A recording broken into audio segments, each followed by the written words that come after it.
Surah Al-Muddatsir ayat 34-35. Ma salakakum fis saqar? Kenapa kamu mampir di neraka Saqar? Ya Nabi, anta nurun, anta badr. Ya Habib al-qalbi, anta al-huda. Itu perkara masuk. Tapi kalau pertanyaannya diterusin, masuknya kapan, Pak? Nah, ini lain lagi urusannya. Sebab ada yang masuknya itu langsung, ada yang mampir dulu. Di sana tempat cuma dua, kalau tidak surga, neraka. Mau ke surga tapi mampir dulu, yang mampirnya jelas di neraka.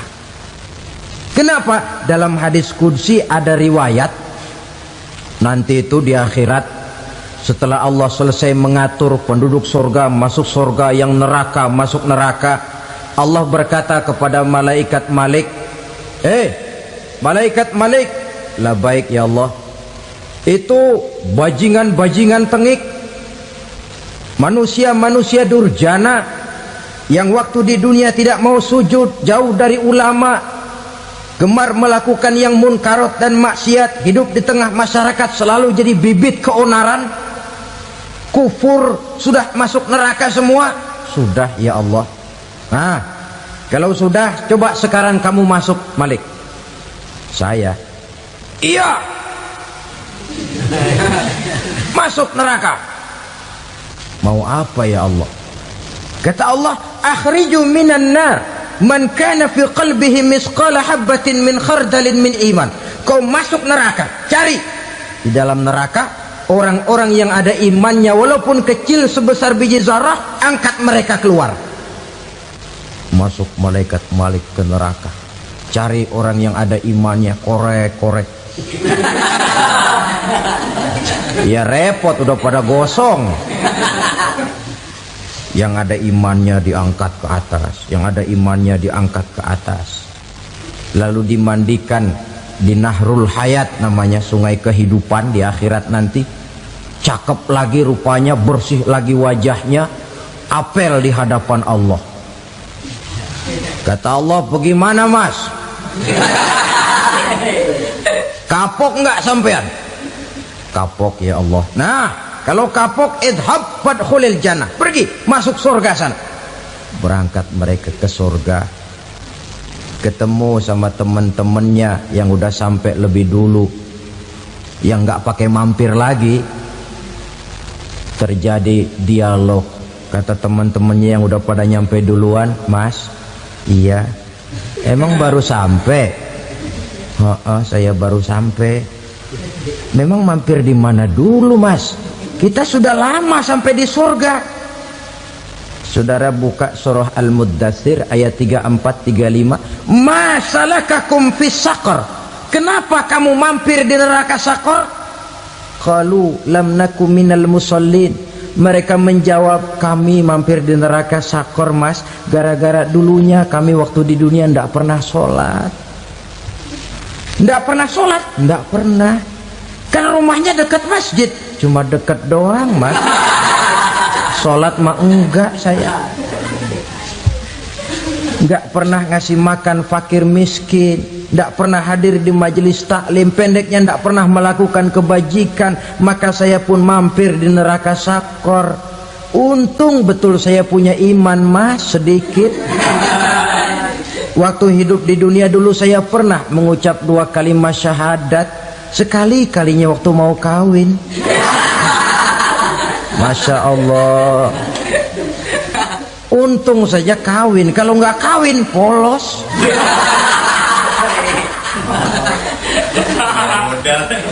Itu juga pengulu sudah setengah mati ngajarin. Asyhadu alla, asyaduaan, asyaduaan.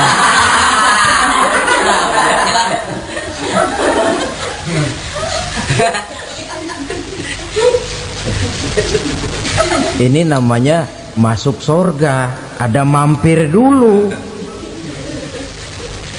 Ada pula orang mukmin itu yang dimasukkan surga. Namanya dimasukkan kan terima beres.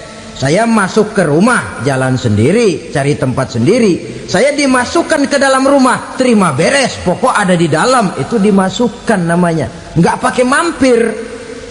Tapi tentu tiketnya lebih mahal ketimbang yang pertama tadi. Apa kata Allah? Innal ladzina amanu wa amilus salihat la ukaffiranna anhum sayyi'atihim wa la udkhilannahum jannah. Sesungguhnya orang-orang yang beriman kemudian beramal soleh, kami hapuskan segala dosa dan kesalahannya, kami masukkan mereka ke dalam surga. Lihat ayatnya, Allah yang memasukkan, kita yang dimasukkan. Tidak pakai transit, tidak usah mampir. Cuma tidak cukup syahadat, tidak cukup amanu, tapi diiringi dengan wa amilus soleh. Iman, amal. Tidak cukup syahadat, lalu dibuktikan dia sholat, dia zakat, puasa, lalu dia melakukan berbagai macam kebajikan. Ini yang menyebabkan dia tidak pakai mampir di tempat yang bernama sakor. Lalu ada pula orang mukmin itu yang disebut penduduk sorga. Wah, ini sudah VIP ini. Ashabul jannah, penduduk sorga. Siapa mereka? Kata Allah, innal ladzina amanu summa istaqamu fala khaufun alaihim wala hum yahzanun ulaika ashabul jannah hum fiha khalidun.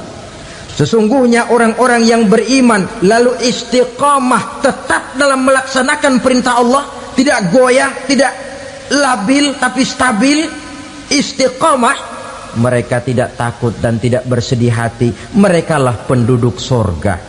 Iman, istiqamah.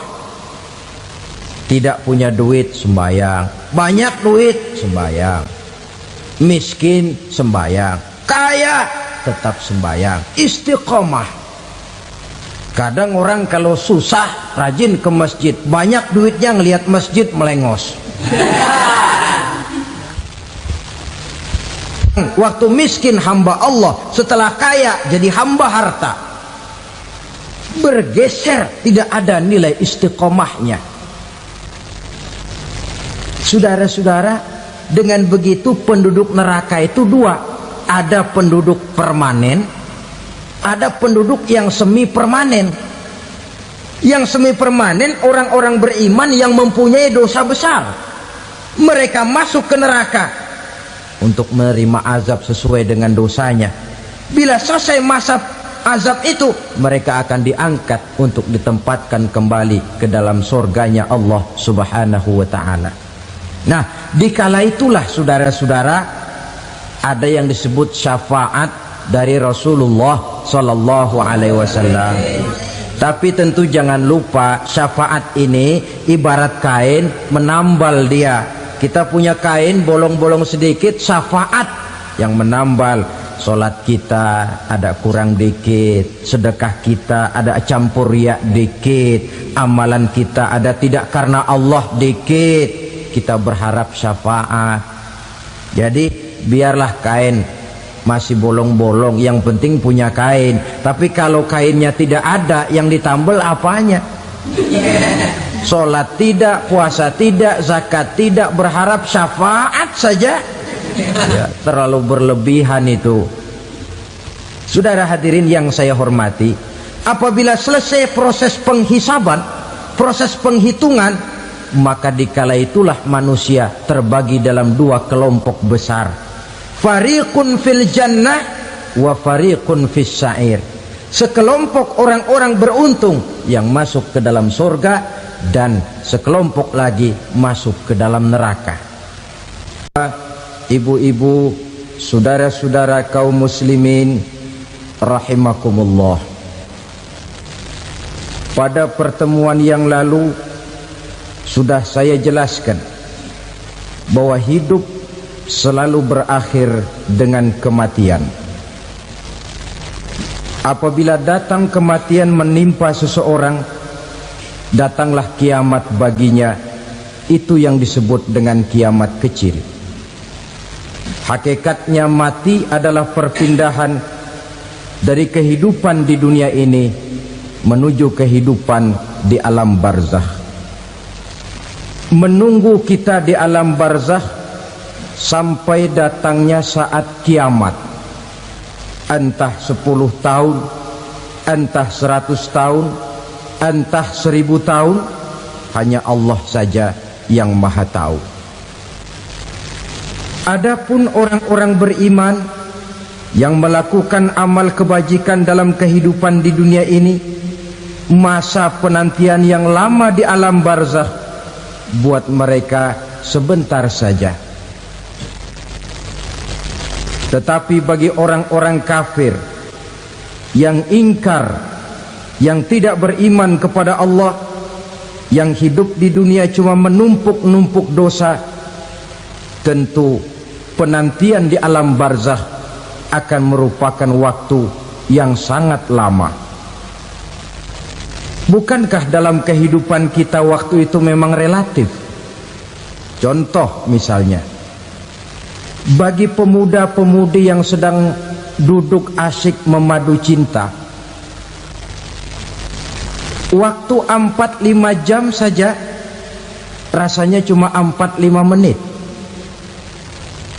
Tenggelam oleh keasikan. Tapi buat orang yang berbaring di rumah sakit, meratap di balik-balik apa itu tembok derita kata lagu, di balik dinding-dinding penjara, sehari bagai seminggu, seminggu rasa sebulan, sebulan boleh jadi rasa setahun. Penantian yang sangat lama. Kapan kiamat itu akan datang? Ini rahasia Allah. Jangankan kita yang orang awam, baginda Nabi sendiri tidak diberitahu oleh Allah kapan kiamat itu akan terjadi. Tetapi sungguh pun demikian, banyak hadis-hadis yang menjelaskan ciri atau tanda-tanda datangnya kiamat. Nah, kalau sudah bicara soal tanda, tanda kiamat itu ada 2. Pertama yang disebut alamatus sughra, tanda-tanda kecil. Ini waktunya masih ada tenggang. Ada yang dinamakan alamatul kubra, tanda-tanda besar, artinya kiamat sudah diambang pintu. Apa tanda-tanda kecil dari datangnya hari kiamat itu? Misalnya kata Nabi, apabila ilmu sudah diangkat oleh Allah, artinya apabila ulama sudah banyak wafat, minat orang belajar agama berkurang, lalu kebodohan nampak merajalela di mana-mana, zina dikerjakan secara terbuka, minuman-minuman keras jadi kebanggaan, itu termasuk di antara tanda-tanda kecil terjadinya hari kiamat. Apalagi misalnya iza waladatil ammatu rabbataha, apabila budak sudah melahirkan tuan. Apa maksudnya? Ada yang mentafsirkan apabila anak sudah bisa membudaki orang tuanya. Orang tua yang melahirkan dia, yang membesarkan dia, demi setelah si anak besar jadi orang berpangkat, bertitel, berharta, berkedudukan, jadilah orang tua itu budaknya. Sehingga sering dibilang kalau orang tua kaya, anak jadi raja. Tapi kalau anak yang kaya, orang tua sering jadi budak. Apalagi munculnya fitnah yang bergelombang, timbul perang antara 2 bangsa yang besar, waktu berjalan terasa sangat pendek sekali. Itu merupakan tanda di antara tanda-tanda kiamat. Termasuk di dalamnya sulit membedakan mana laki, mana perempuan. Kan kalau tanda-tanda kayak begini sekarang sudah banyak kita lihat kan? Ulama banyak wafat, penggantinya sulit. Zina dikerjakan berterang-terangan, minuman keras jadi kebanggaan, banyak anak membudaki orang tuanya, sulit membedakan mana laki mana perempuan. Kadang-kadang dari belakang kita lihat perempuan bener, begitu kita colek nengok jenggotan.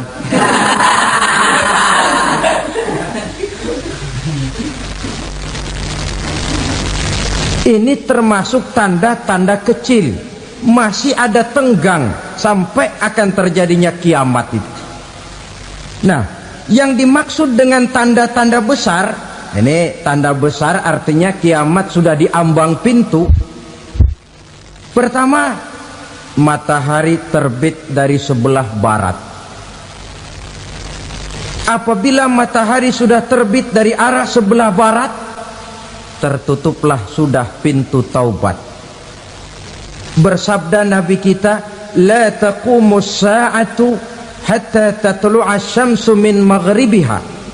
Tidak akan datang hari kiamat sampai matahari terbit dari arah sebelah barat.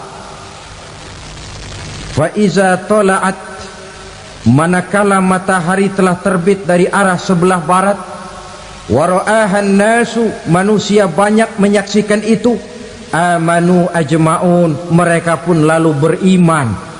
Yang tadinya kafir, yang tadinya ingkar, yang tadinya membangkang, setelah melihat matahari terbit dari sebelah barat, buru-buru beriman, berlomba-lomba mengucap 2 kalimat syahadat. Tapi apa yang terjadi?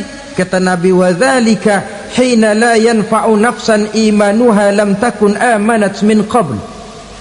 Hari itu adalah hari yang iman sudah tidak berguna lagi bagi seseorang apabila sebelumnya memang dia tidak pernah beriman. Au kasabat fi imaniha khaira, atau beriman tetapi tidak pernah melakukan kebajikan di dalam keimanannya itu. Hari yang sudah kasib, hari yang sudah terlambat, beriman tidak akan ada gunanya lagi. Ini pelajaran buat kita. Sebelum sang surya terbit dari sebelah barat, sebelum nafas sampai di tenggorokan, artinya pintu taubat masih terbuka. Kalau 2 hal itu sudah terwujud, nafas sudah sampai di kerongkongan atau matahari sudah terbit dari arah sebelah barat, tertutuplah sudah pintu taubat. Tak ada lagi gunanya pangkat, jabatan, harta, bahkan beriman pun dalam suasana macam itu. Too late, kata orang Kulon. Sudah terlambat. Matahari terbit dari arah sebelah barat. Itu tanda besar, artinya kiamat sudah diambang pintu. Lalu apalagi tanda besar? Munculnya Dajjal. Dajjal artinya pendusta-pendusta yang menyesatkan manusia. Ada 2 macam Dajjal, saudara. Ada Dajjal kecil. Ini Dajjal kelas teri. Kalau ini sejak zaman Rasulullah sudah ada itu. Tiap zaman ada. Di zaman Rasulullah misalnya ada yang bernama Aswad al-Unsi dari Yaman. Ada yang namanya Musailamah al-Kazzab dari Yamamah. Ada yang namanya Ibnu Sayyad dari Madinah. Ini Dajjal di zaman Rasul. Musailamatul Kazzab memproklamirkan diri jadi nabi dia. Di zaman Rasul masih hidup. Ini Dajjal zaman Nabi. Di zaman sahabat muncul Dajjal. Di zaman kita sekarang ini Dajjal pun gentayangan. Dajjal kelas teri. Kerjanya mendustakan manusia, menyesatkan manusia, memalingkan manusia dari jalan yang benar dan diridhoi oleh Allah Subhanahu wa taala. Adapun yang merupakan tanda besar dari datangnya kiamat, Dajjal kelas kakap, pembohong besar yang menyesatkan masyarakat manusia berpaling dari jalan Allah mengikuti jalan mereka. Apa sih ciri Dajjal itu? Kata Nabi dalam hadis Bukhari Muslim, inna Dajjala sesungguhnya yang namanya Dajjal itu yakhruju, satu saat akan muncul mendekati hari kiamat. Wa inna ma'ahu ma'an, si Dajjal ini membawa air, wa naran, dan juga membawa api. Dua simbol, di tangan yang satu dia bawa air, di tangan yang satu dia bawa api. Wa ammal ladzi yarahu an-nasu ma'an fanarun, adapun yang orang banyak lihat air, hakikatnya adalah api. Yang dilihat api, hakikatnya adalah air. Oleh sebab itu, kalau api yang ditawarkan, ambillah air. Kalau air yang ditawarkan, pilihlah api. Maksudnya apa ini? Ini bahasa simbol, saudara-saudara. Dajjal bicaranya seolah-olah untuk kepentingan manusia, menawarkan surga. Surga yang dia tawarkan hakikatnya neraka. Hai manusia, kalau kau mau bahagia, jangan dekat-dekat dengan agama. Sholat itu tidak efektif dan efisien, tidak produktif dari segi ekonomi itu. Menghadiri majelis taklim cuma buang-buang waktu. Tahajud, tasbih, tahlil, baca Quran, apa itu? Pekerjaan mubazir saja. Hidup ini cuma sekali, masa yang cuma sekali, manfaatkan dengan sebaik-baiknya. Mumpung, dibawanya sifat mumpung, tetapi dalam pengertian yang sangat negatif. Bicaranya seolah-olah untuk kepentingan manusia, tetapi sebenarnya menjerumuskan manusia. Menawarkan air, tapi sebenarnya api. Menawarkan api, tapi hakikatnya air. Buat apa kamu sholat? Buat apa kamu bayar zakat? Buat apa kamu puasa? Surga yang dicanangkan Dajjal, hakikatnya neraka. Neraka yang digambarkan Dajjal pada dasarnya adalah surga. Jadi memutarbalikkan fakta itu kerjaan Dajjal. Yang hak jadi batil, yang batil dibilang hak, yang benar jadi salah, yang salah malah jadi benar. Tuntunan disuruh jadi tontonan, tontonan malah menjadi tuntunan. Itu pekerjaan Dajjal profesinya. Zamannya Nabi Adam, Dajjalnya kan iblis. Betul? Betul. Apa sih gang rayuan iblis itu? Allah setelah menciptakan Nabi Adam kan bilang, Adam, kau dan istrimu Hawa tinggal di surga ini. Seluruh fasilitas yang ada di surga persilahkan kau nikmati. Satu yang tidak boleh, jangan coba-coba dekati pohon khuldi. Dekat saja jangan, apalagi sampai memetiknya. Datang Dajjal yang namanya iblis ini. Adam, kamu tahu nggak kenapa tidak boleh makan buah khuldi? Ya nggak tahu, pokoknya saya dilarang. Bodoh kamu Dam. Khuldun artinya kekal. Kalau kamu makan itu buah, kau akan kekal di surga buat selamanya. Allah tidak kepengen, maka dilarang kamu makan buah khuldi. Kalau kau ingin kekal di surga Adam, makan saja. Saya bicara begini ini untuk kepentingan kamu Adam. Ini kan ciri-ciri Dajjal. Bicaranya sih seolah-olah untuk kepentingan Nabi Adam, hakikat sebenarnya menjerumuskan Nabi Adam supaya ingkar dan melanggar larangan dari Allah Subhanahu wa ta'ala. Jadi setelah muncul Dajjal, timbul kekacauan-kekacauan di masyarakat. Banyak yang terpengaruh, terpedaya dan terpesona, termasuk mereka yang memproklamirkan diri jadi nabi, mereka yang memproklamirkan diri jadi rasul di zaman sesudah Rasulullah wafat. Itu adalah Dajjal. Maka saya ingatkan, kalau di zaman kita sekarang ini ada orang ngaku jadi nabi, ada orang ngaku jadi rasul, biar bahasa Arabnya kental, Quran hafal, hadis ribuan hadis hafal, biar pakai serban sampai menyengser ke tanah, bahasa Arabnya fasih, tapi dia mengaku jadi nabi, jadi rasul, kita umat Islam wajib tidak percaya. Wajib untuk tidak percaya. Itulah dajjal-dajjal zaman kita sekarang ini. Tidak mustahil mereka datang mempengaruhi orang awam supaya berpaling dari Rasulullah, mengikuti mereka.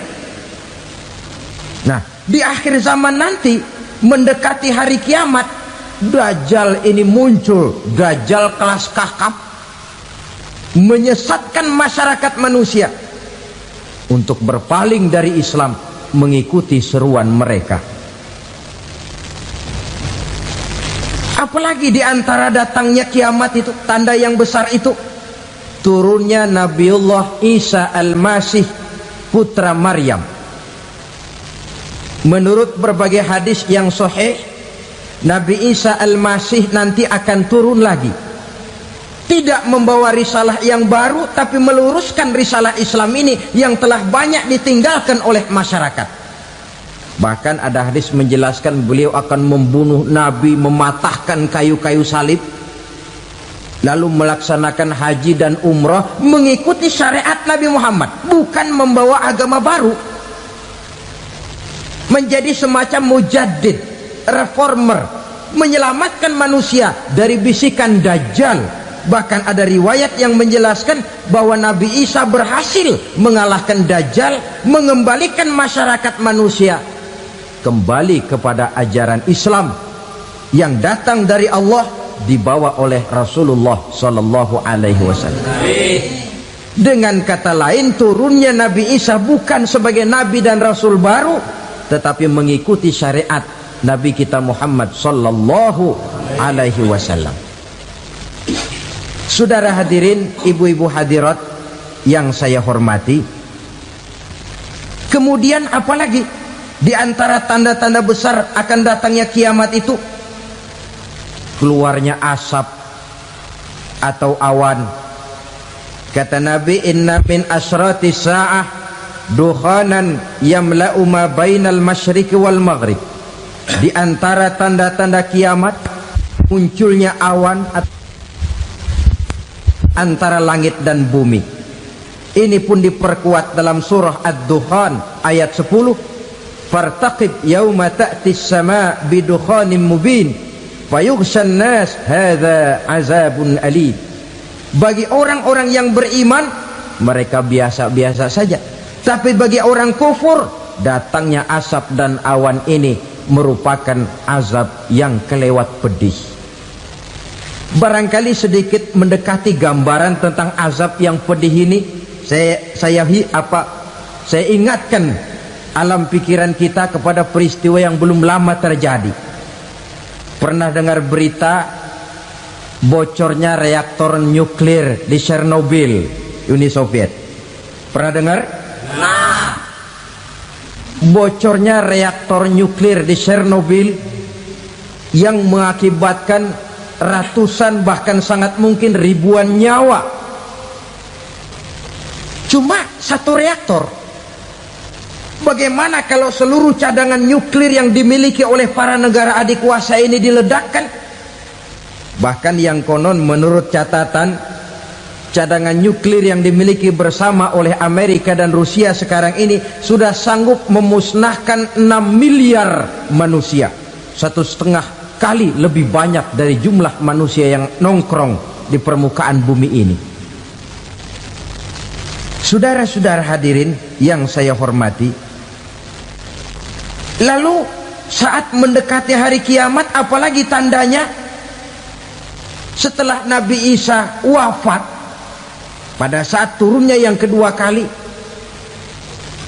lalu Allah meniupkan angin sejuk. Semua orang-orang beriman, orang-orang baik wafat, sehingga penghuni bumi ini cuma tinggal lagi terdiri dari orang-orang kafir. Tidak ada lagi di bumi ini yang bisa mengucapkan Allah. Hingga dalam hadis qudsi itu ada keterangan, innallaha azza wa jalla yaqulu li Israfil. Allah pernah pesan kepada malaikat Israfil, Kata Allah, Israfil, "Idza sami'ta qailan yaqul Allah Allah fa akhirin nafakh 40 sanatan ikraman liqailiha." Hai Israfil, apabila kau dengar di permukaan bumi masih banyak orang yang mengucapkan Allah Allah, maka tunda sangkakala kiamat itu 40 tahun. Untuk apa? Ikraman liqailiha, menghormati orang yang mengucapkan Allah Allah itu. Wah, jadi karena sekarang masih banyak yang mengucapkan Allah, besar hatilah kita, masih jauh kiamat itu. Tapi jangan lupa, kiamat pribadi, kiamat kecil itu yang nggak kita sangka-sangka. Ajal datang mencabut nyawa, itu kiamat pribadi. Dan itu yang pasti kita hadapi, dan itu yang membuat kita tidak boleh bersikap main-main di dalam kehidupan sekarang ini. Saudara hadirin yang saya hormati, tidak ada lagi orang-orang muslim. Seluruh penduduk dunia ini kafir. Lalu terciptalah struktur sosial yang berlandaskan prinsip hidup semau gue. Bakal terjadilah prinsip di mana yang kaya menyantap yang miskin, yang kuat menindas yang lemah.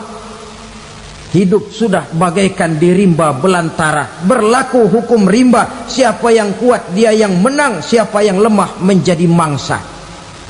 Timbul kekacauan, maksiat merajalela, munkarat menjadi-jadi, sehingga isi bumi ini penuh dengan segala macam perbuatan dosa.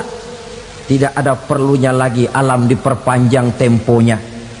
Datang saat yang sudah dijanjikan oleh Allah Azza wa Jalla, maka terjadilah yang disebut kiamat kubra, kiamat besar, kiamat ancur-ancuran. Bagaimana kejadian ini dimulai? Dalam surah Az-Zumar ayat 68, Allah subhanahu wa ta'ala berfirman, "Wa nufikha fis suri fasa'iqa man fis samawati wa man fil ardi illa man sya'allahu." Maka manakala ditiuplah sangkakala, terkejutlah seluruh yang ada di langit dan seluruh yang ada di bumi. Bila saat kiamat datang, Allah perintah malaikat Israfil, Israfil, tiup sangkakalamu. Ditiuplah sangkakala oleh malaikat Israfil. Yang akibat daripada tiupan itu, seluruh yang ada di langit, seluruh yang ada di permukaan bumi terkejut. Yang ada di langit siapa? Malaikat kan. Bayangin aja kalau malaikat kaget, apalagi kita. Terkejut seluruh makhluk yang ada di bumi, yang ada di langit mendengar suara sangkakala itu. Bunyinya tidak sanggup kita bayangkan dahsyatnya. Ledakan nuklir, ledakan neutron, belum apa-apa ketimbang bunyi sangkakala malaikat Israfil ini. Nah, lalu mendengar bunyi sangkakala ini, gemparlah makhluk, kacaulah alam.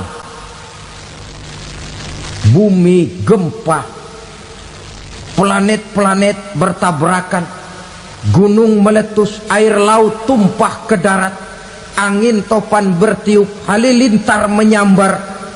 Lalu semua yang bernama hidup mati total. Mati bareng tanpa persiapan. La haula wala quwata illa billah.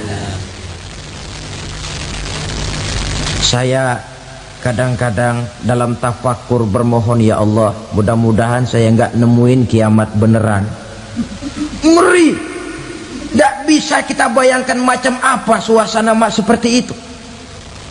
Allah saja banyak memberikan gambaran, misalnya Al-Qari'ah, wa mal qari'ah, wa ma adraka mal qari'ah. Kejadian yang menggemparkan, Tahukah kamu apa kejadian yang menggemparkan itu? Yauma yakunun nasu kal farasil mabsus wa takunul jibalu kal ihnil manfus. Pada saat itu manusia berterbangan bagai kupu-kupu, gunung berterbangan seperti kapas ditiup angin. Gunung saja macam kapas, konon lagi manusia. Kematian total, mulai semut sampai gajah mati,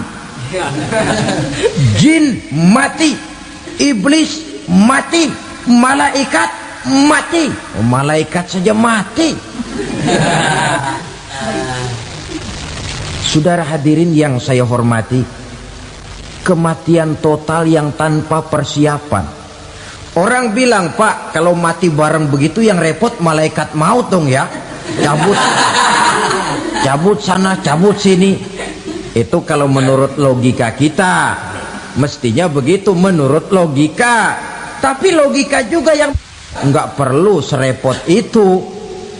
Sebab untuk mematikan listrik di wilayah DKI, di wilayah Jakarta, nggak perlu tiap rumah didatengin matiin, ya lama.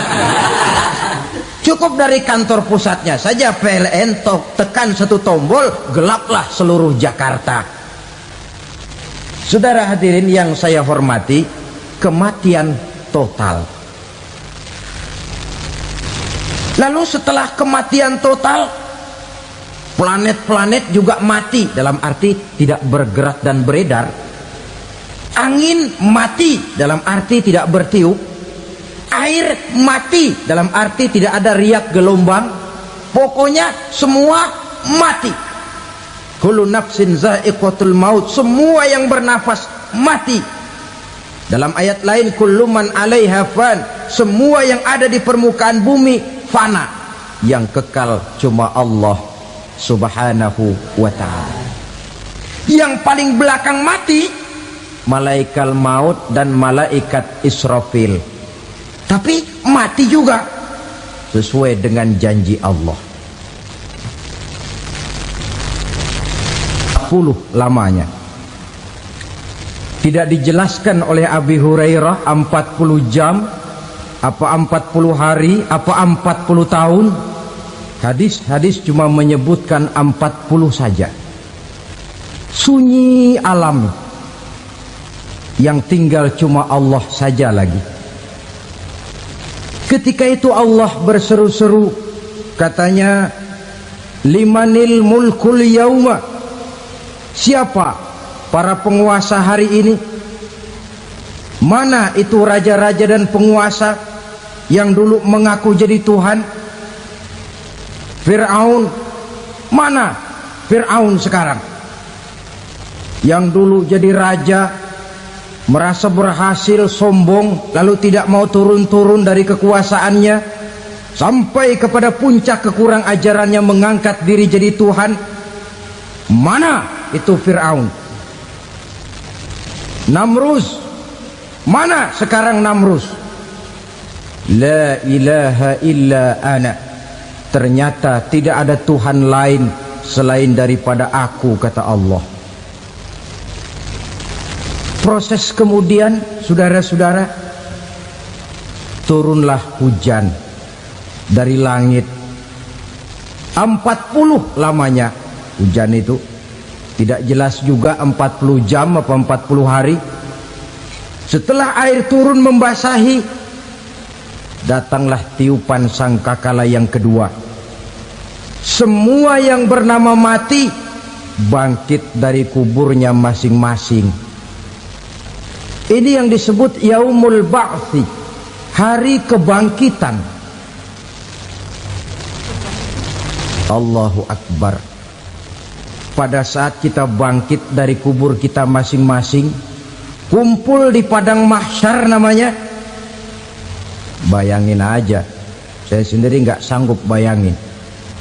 Manusia sejak zaman Adam sampai zaman kiamat kumpul bareng di tempat sama. Berapa banyaknya itu?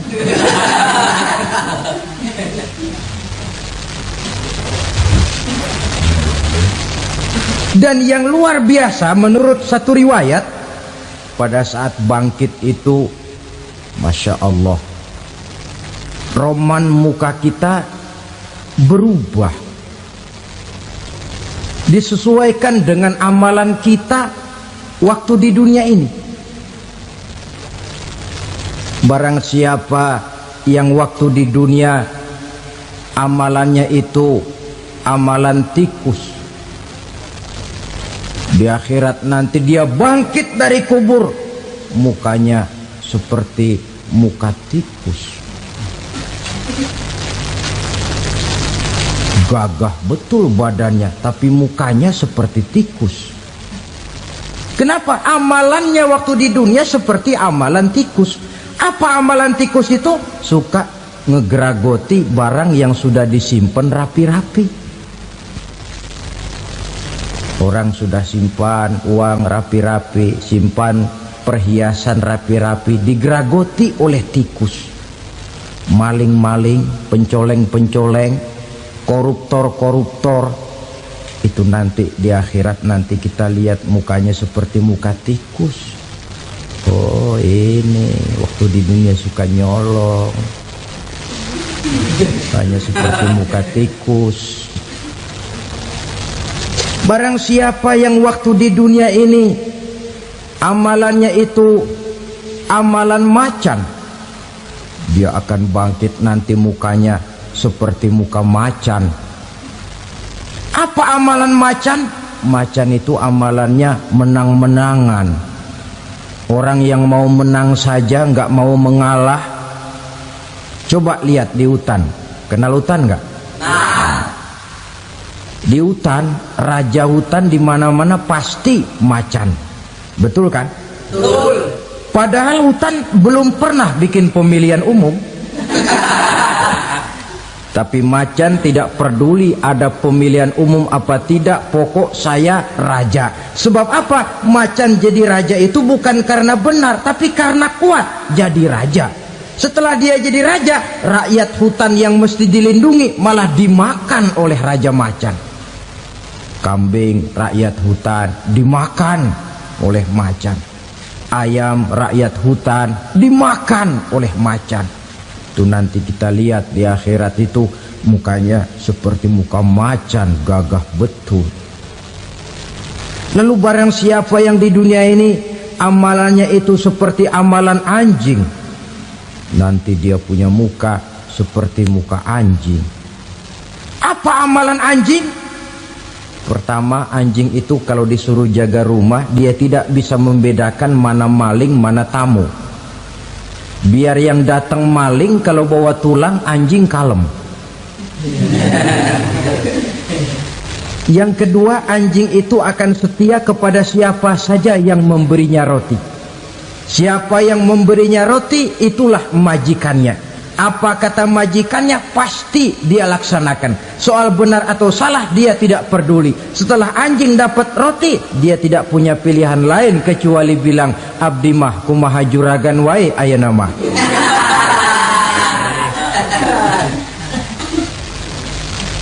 Saudara hadirin yang saya hormati,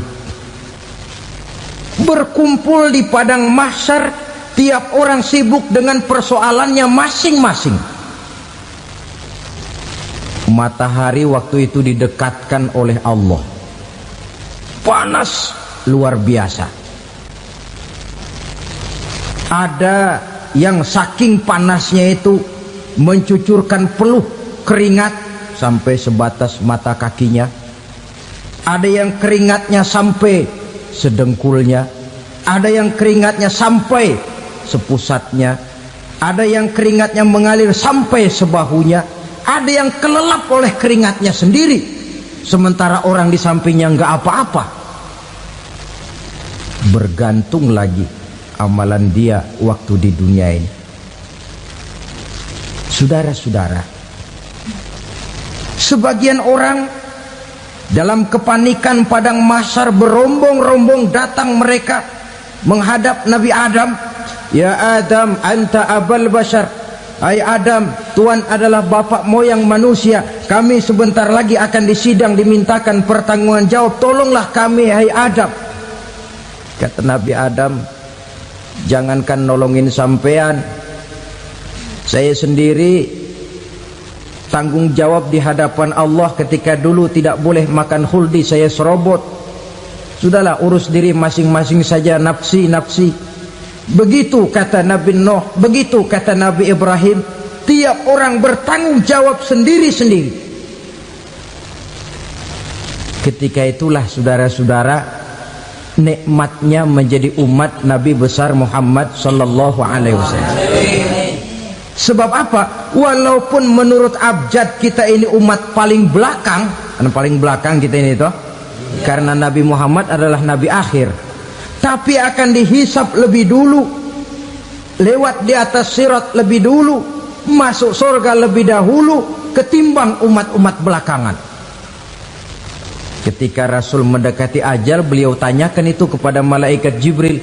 Malaikat Jibril berkata, Muhammad, jangan khawatir, Allah sudah berjanji, inni haramtul jannata ala sairil anbiya hatta tadkhulaha anta wa haramtuha ala sairil umami hatta tadkhulaha ummatuka.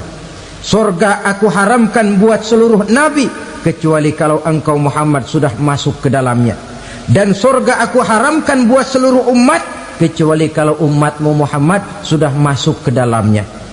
Logikanya, walaupun menurut abjad kita umat paling belakang, bakal dihisap paling dulu, lewat di atas sirat paling dulu, masuk surga paling dulu, kalau mampir ke neraka juga paling dulu. Ya resiko.